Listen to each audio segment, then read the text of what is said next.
Hey.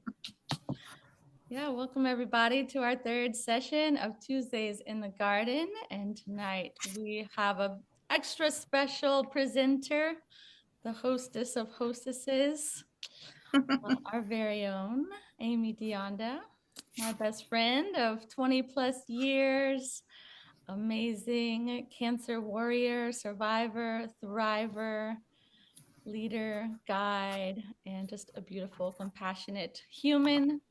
We're so blessed to have you in our field. And tonight she's going to be talking about how we can best support others who are going through a breast cancer journey, or maybe any cancer journey or health journey, perhaps. And I sure wish that I would have had this guidebook when Amy was going through her cancer journey. So I know there will be more opportunities for us to all show up. So thank you for showing up. And without further ado, I pass the mic to you, Amy D. Thank you. So first, I want to tell everyone that everyone's journey going through cancer is different. So the experience that I had is going to be different from anyone else. I had stage 3 breast cancer. I went through chemo, but not. I didn't do radiation. 10 months of chemo, followed by the surgery to remove the cancer, and also to do the mastectomy. So it was a 10-hour surgery. Why mine was different, usually what they do is the cancer is removed. That's the first surgery. And then you get all sewed up with no boob. And then you go through the chemo.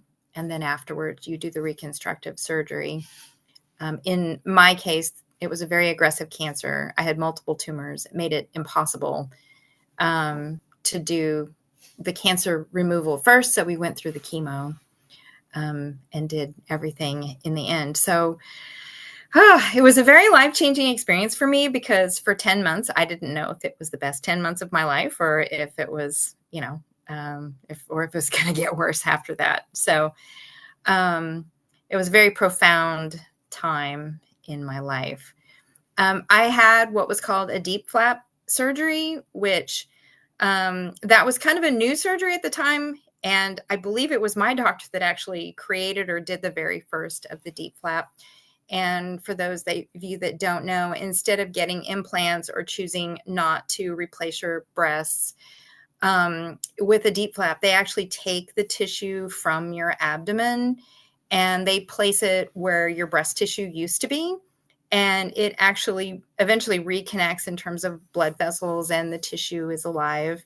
But it's a very involved surgery. And but what was nice for me is that I knew that it was part of my body, and that made me feel better. So I decided the way to walk through this was to be able to tell you from beginning of my journey to the end what my experience was. I will send everyone a copy of my whole list of things that I think is really helpful. But if there's something that really stands out to you, please feel free to write it down for yourself, for something you feel is important to you, should you experience a person in your life that you love going through a cancer journey. So first off, when you get the cancer diagnosis, there's so much to take in.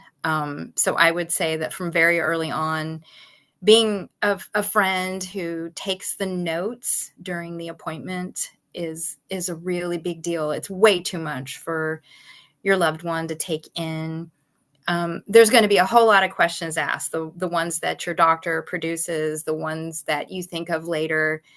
If you're somebody who can be her researcher for any of the questions that are generated to just make it easier, ask her how she would like to receive the information. Is she someone that wants it printed out? Just tell you what it is, talk them through it. Do they want to receive links? But the main thing is you want to keep them from going down the rabbit hole, because the internet loves to tell you worst case scenarios. So you might want to avoid that altogether.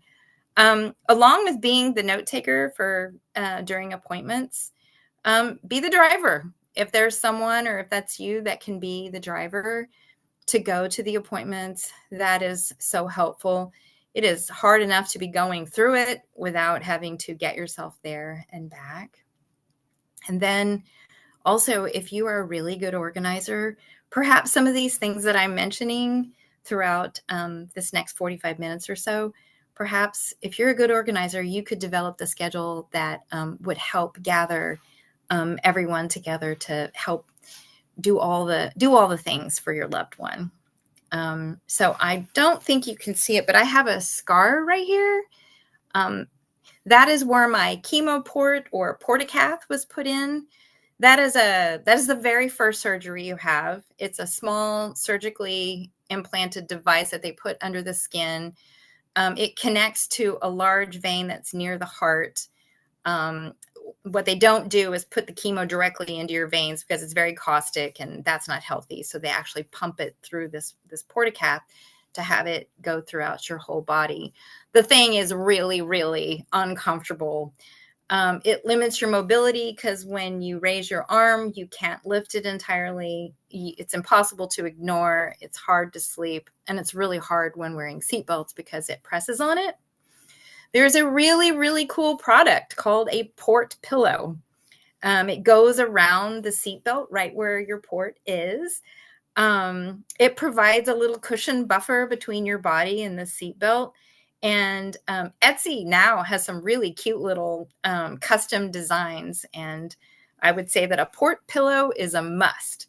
It's very helpful. And also, if your person is going to be either the driver or that you'll want to get 2 port pillows if they both drive and are the passenger in the car. Let's see. First treatment. First treatment feels really, really scary. You have no idea what to expect. I thought I was going to die, but mainly I thought I was going to die because you hear all these bad things about chemo, and it is essentially killing your body in order to save you. Don't expect your loved one to be able to articulate. So going with her the first time is very important. Just be solid and reassuring, and holding a hand is really, really important on this day. I shook. I literally shook the whole time because I was so scared. I will say that each treatment gets harder. So any sense of importance you have at the beginning, it's more important that we show up for our sisters the further along in the treatments because it does get harder.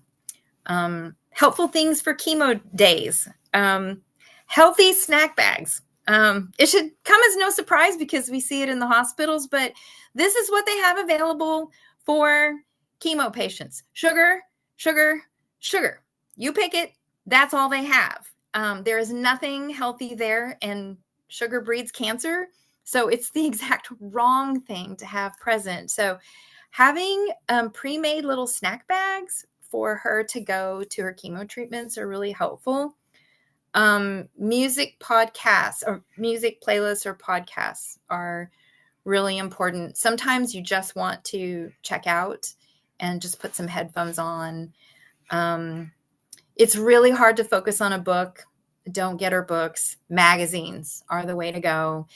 It is a very distracting time in life, and to focus on a book would be really hard. Warm socks, slippers, and gloves. Not only is the chemo room really super cold, but also the chemo drug, when they put it in, is cold. So as soon as it enters your body, it's automatic chills, and it's very hard to warm your body up. So just making sure that she has all of her needs so she can stay warm. And I think I've mentioned it somewhat before, but being a chemo treatment buddy. And what's important about this is someone who can be there for social emotional support, being able to see that she needs something during the treatment, but also to allow for quiet time because there's a lot of processing that goes on during chemo days. You can't move. You're just sitting there, and it's also, the chemo room is filled with people with a lot of different emotions. Everybody feels differently about their journey with cancer, and it's a heavy room to be in. So there's just, sometimes you just want to check out, and sometimes you have someone to talk to. little things that matter. This is my most important thing I want to share, because when people ask me about my journey through cancer, they're like, "Oh my gosh, you had cancer. That just must have been so scary or so terrible." My first inclination to go, "No, it really wasn't that bad." It really was, but in the end, what I go back to is all the beautiful memories of the little things that were so special that people did or sent, that really just made all the difference in the world. I was very lucky to have a very solid support system. So I will say, never during chemo treatment will your loved one have a lot of energy to talk. Text messages, voice memos, little videos, positive messages are so helpful. Um, and all day long, like, just randomly have people send messages of encouragement and being positive. If your loved one is on warfarin or another blood thinner, they're going to be suffering from insomnia. Um, I can recall being awake as long as 30 hours without a single hour of sleep. It's the most horrible thing. Be sure to ask your loved one if they're on a blood thinner and how you can support them in the late hours. That, I think those were the hardest hours for me, when everyone else is asleep and I'm the only one awake and not knowing who I can reach out to. I was very lucky because I had a couple of guy friends who were DJs, and they would text me like at 3 and 4 in the morning and say, "Hey, do you want to talk?" And I could just chat with them for an hour or so. Asking or finding out from your loved one what their good days and their worst days are following each treatment. If you're visiting on the worst days, which is when they need you the most, your job is going to be sitting by the bedside, getting her some chamomile tea, assuring her you don't have to apologize for puking. That's going to be your job on the hard days. The best days, it might be drop by and sit outside. It might be taking a walk around the block. She might want to get out for a little bit, but again, that goes back to, if you could be the driver, that would be awesome. Running the errands for her would be great. Even if it's on her good day and she goes, "I'm going to run the errands," the bags are really heavy. You run out of energy really fast. So if you can be someone who can either run the errand or go with her and then carry the bags in, yeah, the bags are always way heavier than we think they are. Meal trains are not helpful. They are not helpful at all for a lot of reasons. Preparing a simple meal, make sure the foods don't touch, because you don't know what she's going to go through in terms of her sense of taste and smell, which I'm going to talk about in a little bit, how that's going to change. They might get nauseous or have weird food sensitivities and aversions that they never had before, and they don't even know they have them. And over time, as you go through chemo, that continues to change. So it might be, ask her what it is that she can eat and prepare a simple meal that way, or share with friends, these are the foods she can eat right now. But I would advise making sure that the foods are very simple and not all mixed together, like not a goulash kind of thing. Other suggestions are like a gift card for a first run movie on Netflix or Prime, because she's probably not going to be able to get out too much in the tough months. Maybe show up with some popcorn and sit there and watch the movie with her. Yeah, those. And then my absolute favorite thing, was to receive just good old fashioned Hallmark cards in the mail, because it was a big deal for me to walk to the mailbox. And if there was a letter from someone, or if there was a scarf in the mail, that was so nice. Just something new to put on my head. I didn't like wigs. I also was embarrassed to have a bare head. I never did get used to that. But I loved scarves. So I still have most of my scarves. I can't let them go. I love them so much. They represent something so special to me. Um, and yes, and Karen says, and fun hats. I had a lot of fun hats. I did. I really loved them. So taste and smell. This is a big one. Chemo changes your sense of taste and smell. I used to be a vegetarian before cancer, or pescatarian. But during chemo, all I craved was red meat. I had a friend who would come and take me out to eat steaks like once or twice a week. And then sadly, very, very sadly, red wine tasted like aluminum.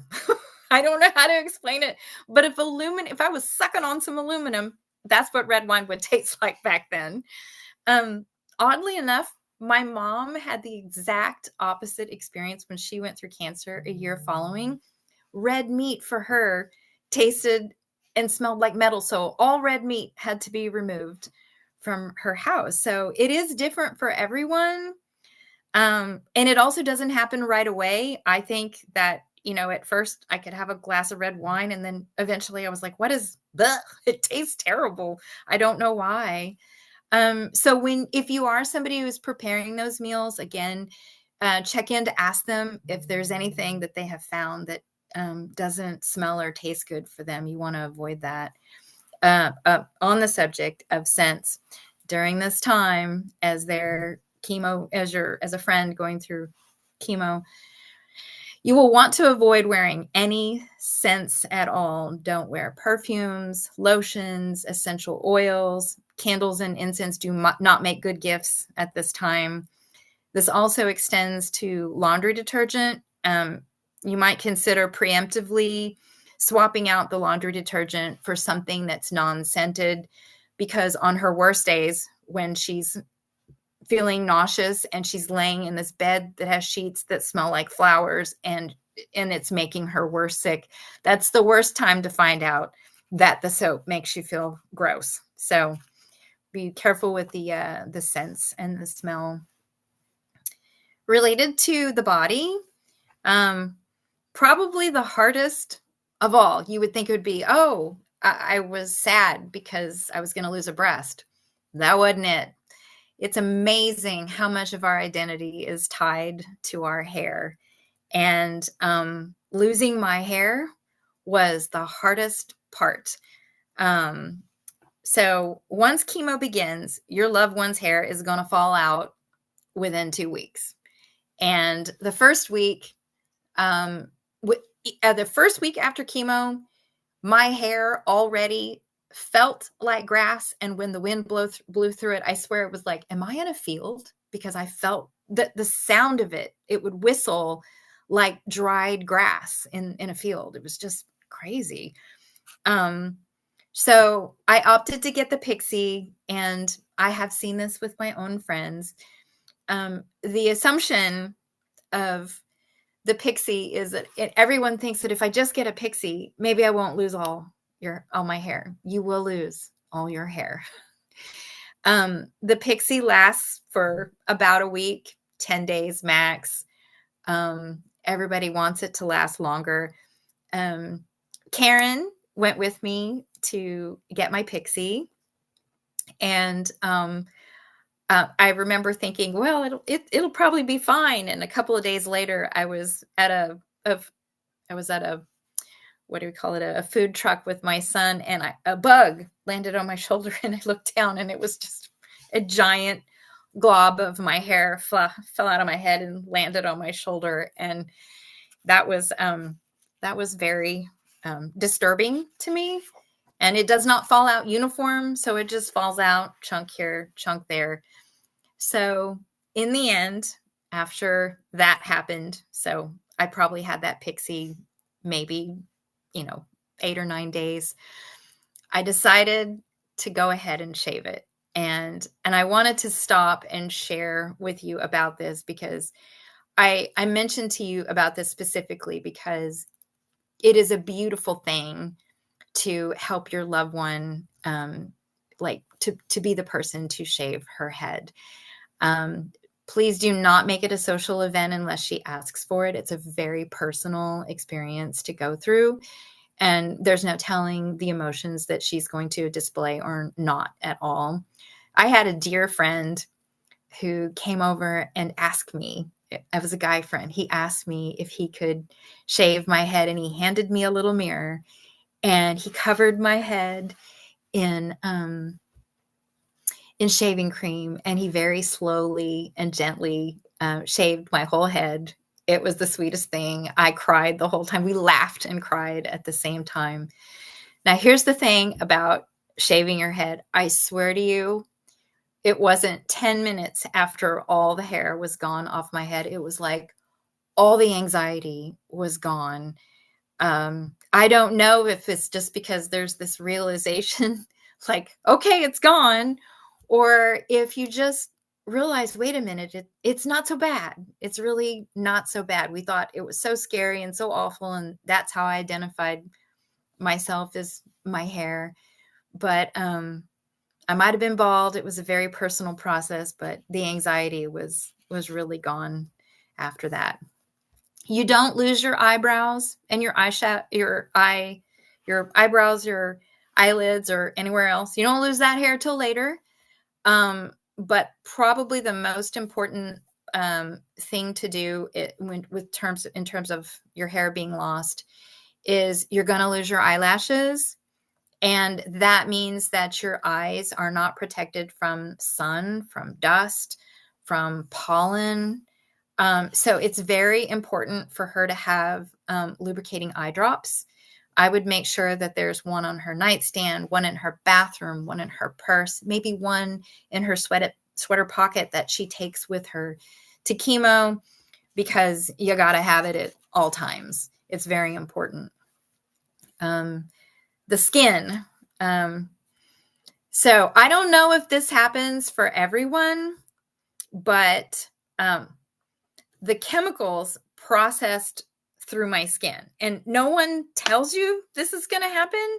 First of all, chemo makes you have night sweats. And I woke up and found my pillowcase was covered in, I thought it was dirt or mud. There was just this black all over my pillowcase. And I went to take it. So I don't know what that is. It must be coming from my head. I would sleep in a bare head. It's very confusing. And then I went to take a shower, and the water was like this dirty gray black color. I was mortified. And no one tells you that this chemo comes out through your skin, and when you shower, the water is black. So switching to dark pillowcases, if you want to save her a little bit of stress, switch to some dark pillowcases. Also, it stained my fingernails. I kept thinking that I had dirt under my fingernails. I was constantly scrubbing and scrubbing, and I couldn't get it off. So the one thing that I would say that I did for myself in terms of a girly self-love thing was I would go to get my nails done. And I got the gels because they last longer. I chose bright orange. It was the same color every time. I've never worn that color since then. I don't ever plan to wear that color again. When I see the color orange when I go in to get my nails done now, it tugs at my heart. It's a time period. And orange nail polish, that color, which is a lot like those push-up pops that we used to eat. It was that color, and it will forever remind me of chemo. So I will say that having a friend go to the salon with you would probably make it a lot less for your loved one, like covering something up, and more like just a normal day out with your girlfriends. So just kind of keep that in mind. Also having to do with the skin, in terms of your fingers, please keep a lookout at your loved one's fingers. She's not going to be paying attention, but with chemo, you get dehydrated very, very easily.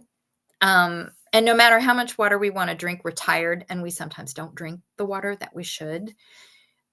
Looking at your loved one's fingernails, if you can see, like when you get out of, you've been in the swimming pool and your fingers get all pruned up. in terms of chemo, if you notice your loved one's fingers are looking pruned up like that, they are dehydrated. If it goes on too long, the nail will actually separate from the bed. It is so excruciatingly painful. It happened.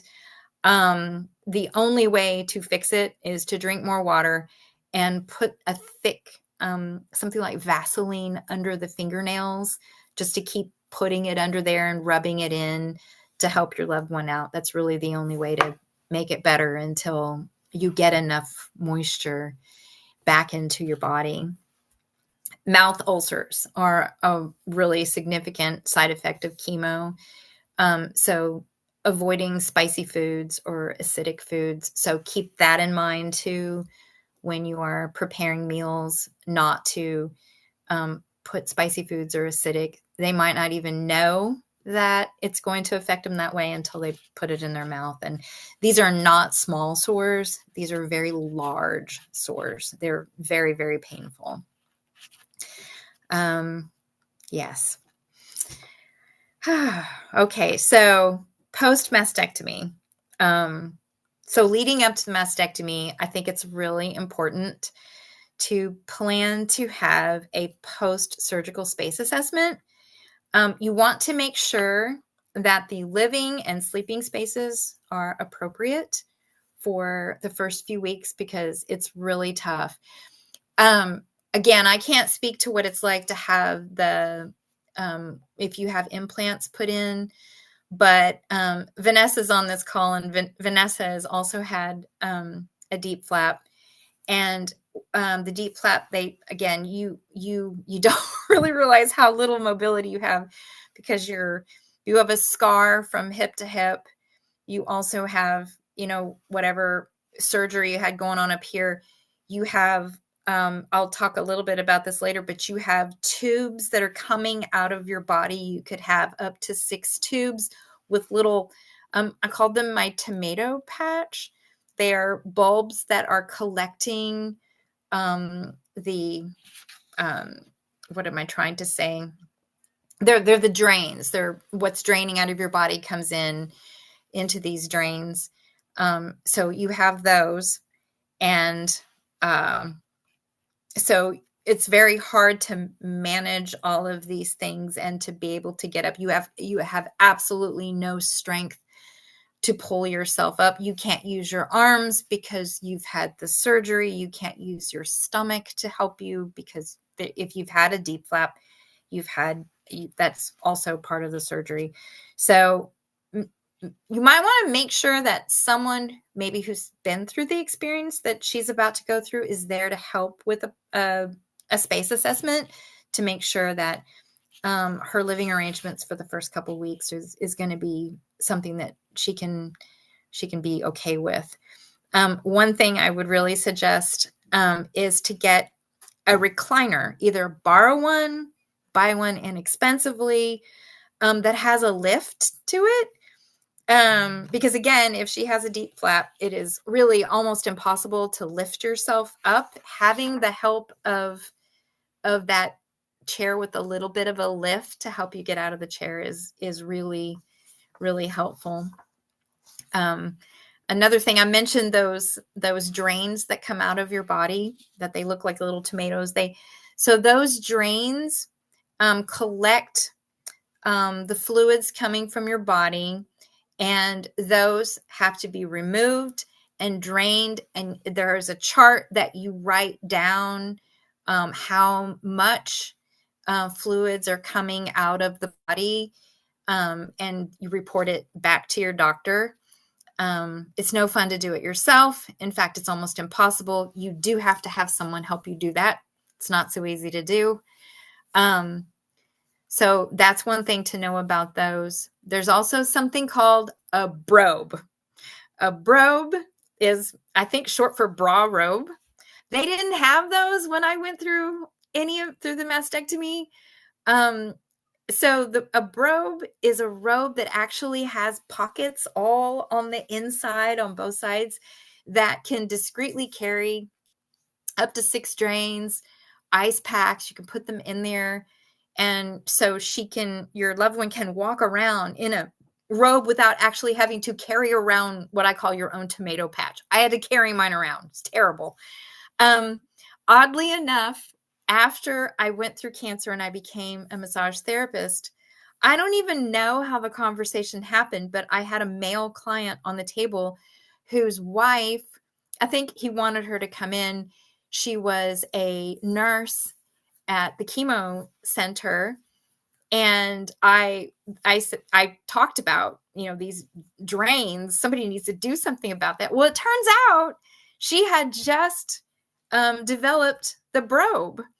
So she actually, so I contacted her when I had another friend go through cancer, and we bought her a brobe, and I was able to tell the owner of the company, like, your husband told me about you and that you developed this, and it is an amazing thing to have. I would say a brobe is a must-have. So that's a definite. If your loved one begins to have lymphatic issues, there are compression garments that can be researched, or if you know someone who has had cancer and knows about compression garments, I would absolutely recommend that you reach out to them to help with that. There is somebody on this call, Vanessa, who actually went through a double mastectomy with the DEEP and has been wearing the compression garments. So if you are in the position at some point to help a loved one and you don't know where to start, please contact me and I can put you in touch with her, because she's also a nurse, and she's been incredibly on top of her own lymphatic issues through her journey. And the last thing I want to mention in terms of post cancer things is just lymphatic massage. This is why I chose to become a massage therapist with an emphasis on lymphatic massage, because I wanted to be able to help other women on their journey through breast cancer, and also to help people with autoimmune conditions. I'm very familiar with that, and just to be able to give back in that way. Lymphatic massage is very helpful. It is quite common to have lymph nodes, especially under the arms, swell post mastectomy. So that is what I have on my journey. I did not go through radiation. So I reached out to a girlfriend of mine that just finished her radiation about 4 months ago. And I asked her if she minded sharing what mattered to her in her journey. And I was actually really super surprised to find out that it is really nothing like the journey with cancer in terms of like how we can help support like on the day of. So I don't know how many days in a row, if it's standard to do 28 days. She did 28 days of treatment in a row, which is, of course, very different than chemo, because with chemo, you could go once a week or once every 2 weeks, but hers was 28 days in a row. They make a body cast of you, and when you have your treatment, you lay down in this body cast in a radiation room. It's a very short experience. She says it's only a couple of minutes. But it's a very solo experience. They pipe the music in. So, that's, you won't need podcasts or lists or music for that. So she also said that, at first it's very scary. Hers is like, will it burn my skin? Will it scar my skin? Does it hurt? She had a lot of worries about that. And they do provide you with very specific creams for the radiated areas. But she said that she did learn that burns can be avoided or at least lessened by using green tea spritzing. And I will send the recipe as a part of my notes. But she said she just took 3 bags of green tea and she boiled it in 8 ounces of filtered water. And when it was cooled, she put it in a spritzer bottle and she refrigerated it. After her treatments, she would spritz as needed and also place cotton balls on the radiated areas 3 to 4 times a day. And she says you want to do this before you apply any creams. I did not remember to ask her why. She said, like me, the text messages were so important to her. She said that for her, the countdown messages, what she called her cheerleader text messages, were so important. When somebody said 10 more sessions, or you only have 4 more to go, or, hooray, you finished number 6. She too said she did not want to talk on the phone. It was just too hard, both emotionally and just being exhausted from the experience she was going through. But to receive text messages and voicemails and voice memos really, really made all the difference in the world. So I wanted to say that the most important things, when I was wrapping this up for myself and trying to think, what do I think are the most important things? And that is, for me, the most important things are to be asked what I need. And I might not know what I need, but just to be asked. And also, it was very hard for me at that point in my life to ask for what I need. So just to let your loved one know that it's okay to ask for what you need. And also leaving room for her to share her feelings and her fears. Grief and fear have a lot of different faces, and they're all valid. There's also a lot of looking back. So she might want to talk about things that maybe you don't want to talk about, but give a little grace for some things that feel really scary if she wants to talk about those things.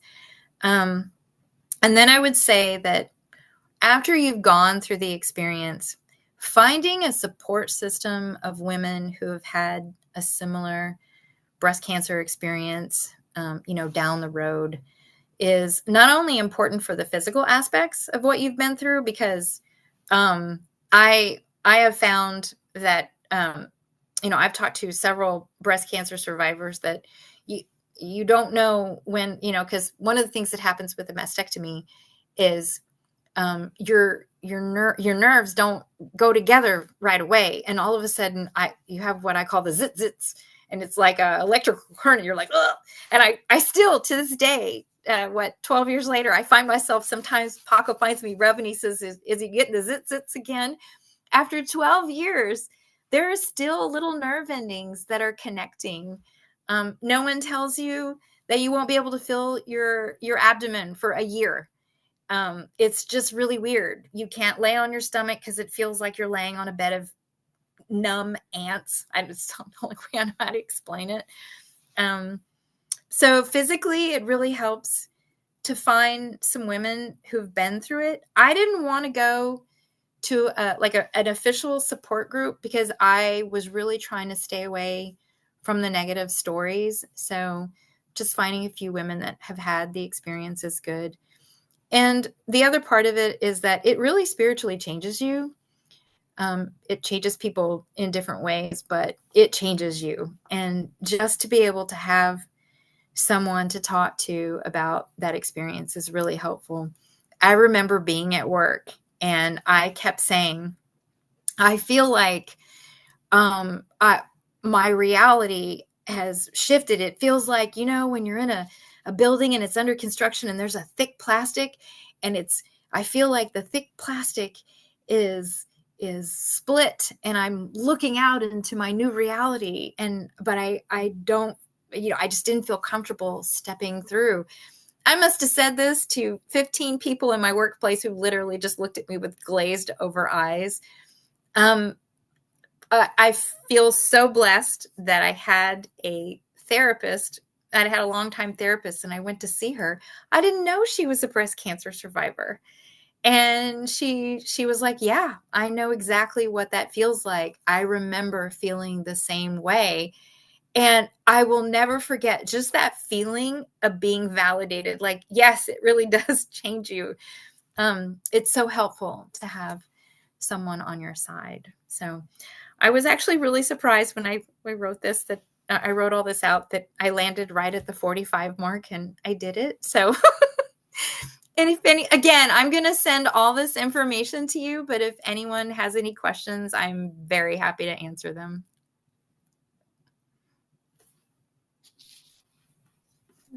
Thank you so much for your vulnerable share from the heart. I imagine it's challenging to rehash all of that. And yeah, you're just really an inspiration. You're like a phoenix rising from the ashes. And I love the way that you put yourself out in the world and just are a beacon of hope and healing, and also helping us to show up for our sisters in a better way. I imagine that there are many of us who know someone who has breast cancer or some other form of cancer. And so I'm just envisioning all the ripples of love and healing and support that are going out just because you were courageous enough to give this talk. So Well, thank you. And you are right. A lot of the information here can be used for anyone going through cancer. Absolutely. I forgot to mention that so much of this could be used, men and women, anyone going through cancer. Yeah. So thanks for mentioning that. thank you. Are you going to send us a list? Yes. So after on next Friday, when I send out the Zoom link for the recording, and let you know about the next presenter, I will also send out this list. So everyone will have this list, not only for yourselves, but if you know someone in your friend group or your office who knows someone else going through cancer, to be able to hand them this list, I feel is really important. Just like, here are some ideas, here are some ways to help. Yeah, please. That's why I wanted to write it out, is so that it can just, work its magic and be available for lots of people. Thank you. Does anybody else have any questions? That just means I'm thorough. Yes, no question, but thank you so much for sharing, Amy. I wanted, since we do have a minute or two, Vanessa is on this call. And Vanessa, I would really love it if you would share most specifically about, I know you started having trouble with lymphatic issues, and I would love it if you would share all the things that you did to help yourself, because I think you were an amazing advocate for yourself.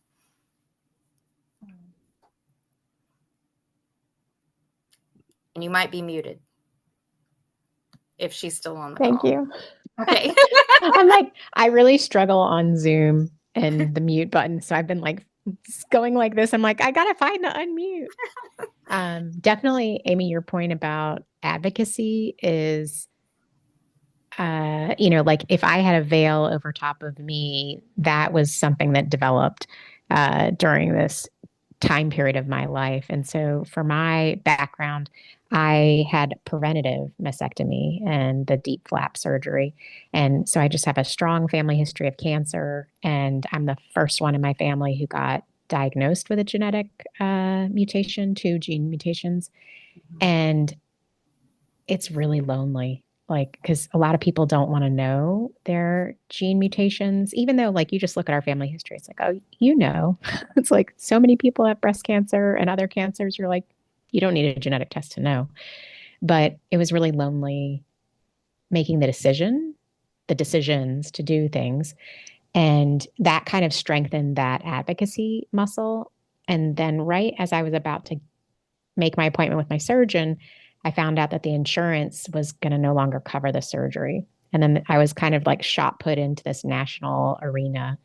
And I had the opportunity to become like a national level advocate and speak at it's called the CMS meeting, but it's the Centers for Medicare and Medicaid.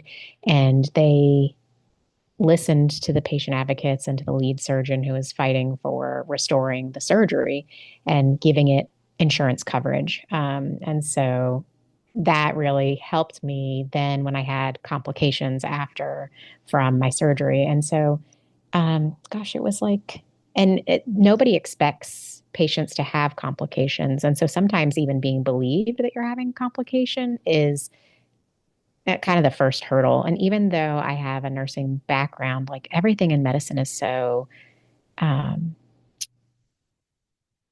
guess, siloed, right? So my specialty is in newborn ICU. So it's like I understand the risks, but I like, I took all these notes from what Amy said. We have a mutual friend, Amy and I, who was going through breast cancer. She's a young breast cancer survivor and, under 40. And I didn't know the things to bring to her to help support her in chemo. And it's like, okay, like I think Amy could make this a book easily because I would have bought it to get the guidance to be like, okay, this is what I do. Like, these are the action steps. How do I show up as support? Um, so as a nurse and as a patient who had no lymph nodes removed, the providers didn't really believe me that I was having lymphedema symptoms. So, and it takes a number of weeks to get into the lymphedema physical therapist. And my first physical therapist was,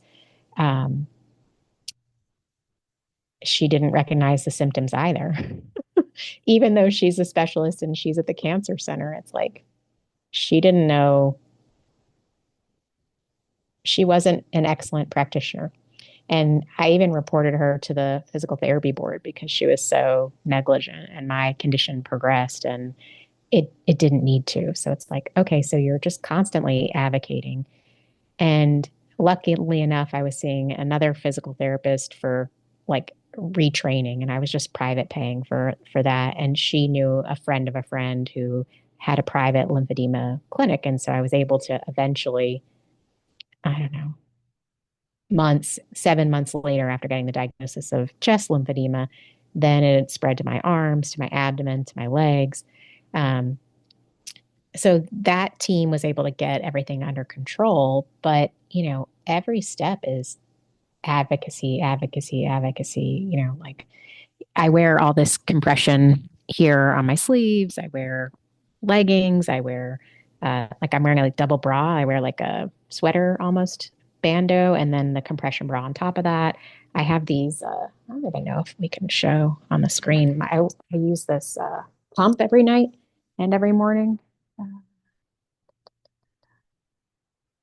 So this is like my pumping station. Sorry, I didn't tidy up, but this pump here, and then these are all the tubes. So it looks like a sci-fi thing. So these are like what goes on my hips and my legs, and I do that at night. And then in the morning, I put this vest on and then pump myself for an hour each time, twice a day. And so I wasn't somebody who perceived that I was good at self-care. So I really had to build that self-care muscle. Oops, sorry. And I got help from, our mutual friend who had cancer and kind of whispered to Amy, like, hey, Vanessa needs some help. Like, can you check in on her? And Amy was able to whisper to me, like, hey, I know a good practitioner, an acupuncturist, go see them. And I was able to refine my plan of care just through the women's network of just a tiny whisper of, hey, I think you need to check on this person. Like that specialized knowledge at the right time changed everything for me. My next door neighbor would listen to me and my fears. And she's also a mutual friend of Amy's. And she would hear me say, like, I think I'm going to have to go on disability. Like, I don't know that I'm going to be able to work full time and have this level of lymphatic problem. And I don't know how to get it under control. And she would just tell me like, hey, you don't want your body to hear that thought. And that was so helpful because I'm sure I'd been told that before by my mother-in-law. And I was like, you know, but just the way she said it, I was like, oh, okay, the body can listen to what you're thinking in the whisper, and it can really physically change everything. And then the next door neighbor, Virginia across the street, she had said, hey, I have one friend who has just like kind of like a devastating chronic illness, and she just nicknames her a friend. And she's like, yeah, I just bring my friend along with me everywhere. And it sounds so crazy, but I named my lymphedema Whitney after my middle school friend from Missouri who was lovely. And I was like, yeah, I bring Whitney around with me all the time. And like, Whitney's got a good sense of humor. She's good company. And Whitney's now in the background. Like, I can now do my 2 hours of pumping a day. I can do my lymphatic massage. I eat like this insane clean diet. I go to the acupuncturist once a week. I'm wearing all this compression. You have to have this laundry routine because everything has to be washed a certain way and hand washed, and everything's so expensive you can't afford like 7 pairs of anything. So you're constantly like, is it dry? Is it wet? Is it this? Is it that? And, like I wouldn't have imagined myself this capable. And I also wouldn't imagine myself coping so well. That it, like, I don't know, within 4 months, it went from like kind of catastrophe to, it's not that big of a deal. And how did that happen? I don't know. Like, I don't know. But, you know, Amy being there at the right time, and Amy doesn't call me every day and like hold my hand and pet my hair, like she's just right there cheering you along and pointing you in the right direction. It's like, okay, like it's amazing how little it takes to really change somebody's life. So, um, and then I have, from my advocacy days when I was working with Dr. Potter on the national level, I ended up with a lot of fellow advocate friends. So I have all these like cancer recovered buddies where, I'm really close with them and, you know, they can understand because the other common thing because of the incision from here to here, like when you start walking, you just get this abdominal tightness. And, it's okay, it's a side effect, but nobody tells you about it. And you're like, okay, well, that helps to know. And, they can and they talk to me about the zaps and things like that. Um, and now I can share the lymphatics. It's like, okay, there is a way to get a handle on it. And it might not be like when you go to the expert, the physical therapist, they don't tell you the whole story. They don't tell you like, hey, you can use a lower carb diet. And because some people are really successful and can do keto, and that can reduce the swelling in the entire body. It can reduce the pain in the entire body. The massage that Amy does and that you get taught, it can move the proteins around and that can reduce the pain. So like that machine that I use, it's one part of it. And I also go swimming. Ideally, I'm supposed to go 4 times a week, but currently, now that it's a little bit colder, my body doesn't require it quite as much. And my gym is a little spacey. They're always like, the pool's broken again. You're like, okay. Um, my next door neighbor, this is an insane kindness. He installed a heater in his in-ground pool. Like, what? And so, it's closed right now for 3 months, but for the rest of the year, I know I can go on my lunch break because I work from home. My neighbor installed a heater in his pool so that I could do my self-care. It's like, what? That's an insane gift. That's more than an engagement ring. Like, so yeah, the love of the people around you blooms and magnifies. And what can be a really lonely time, like when I was trying to figure out how to do all this self-care, my mind was just like full of, do I jump on the rebounder? Do I stand on the vibration plate? How many minutes do I, oh, I have to go swimming because my arm gets reduced range of motion because of the mastectomy. And I don't know the science behind it, but one physical therapist said, like, whenever you scoop out the tissue, it's going to physically change your arm structure and your shoulder structure. And I'm like, oh, okay, that's why I've been struggling so much. Like, it didn't matter how many land stretches I did, I couldn't get the range of motion. But then I would started swimming, and it's like, oh, I just need to swim. And that keeps my range of motion working fine. But if I didn't have these people whispering to me, like life would be so much harder. So the women's network, and we even have a lot of men who are getting breast cancer too that don't get acknowledged, and they're kind of in my gene mutation group. It's most common with like BRCA2, and Beyonce's father is he calls it a chest cancer, but it's breast cancer. And so just having awareness that men also face the same things and reconstruction as well to get back to normal. And they don't even have like, you go to the doctor's office, the forums aren't even for men, they're like really isolated in a tiny little patch. But luckily, thanks to Zoom and technologies and FaceTimes, you can find your bestie support, whether you find them in a Facebook group or, or you have it in your next door neighbors, like you have Absolutely. it. That's so true. Thank you so much for sharing that, because you brought up several things that I had not even addressed. So I really appreciate that. The acupuncture, and the lymphatic massage, but you mentioned about the range of motion that we lose, and that's really important too. Yeah, you do end up having to have physical therapy for that. So thanks, Vanessa. Something Amy did for me the other day was she pointed out that my bicep looked toned. And it's like, okay, that's like a fulfilling circle because I'd been using my kettlebell and she noticed that it was a little bit more like I was doing something for it. And it's like, okay, yeah. And, my mother-in-law was like cheering me on. She's like, okay, what can we do to get you to your next,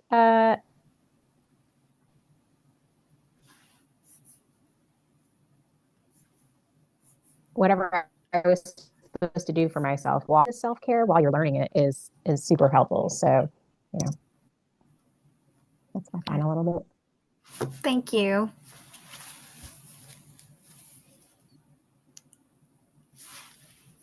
Yeah, thank you all so much for showing up tonight. Thank you again, Amy. Thank you, Vanessa, for sharing all of your wisdom and experiences. And yeah, just so grateful to be part of this garden. And next week, we're going to have our sister Tangi, or not next week, sorry, the 25th, 2 weeks, we'll have our sister Tangi talking about self-love quantum codes, reparenting ancestral trauma to heal and empower your inner child. So that's going to be super juicy for sure. Yeah. And I think that concludes our session. Thank you all so much. Have a beautiful rest of your evening. Good night. Thank you. Much love. Thank you. Thank you. Thank you so much. We love you. Amazing. Yes, thank you.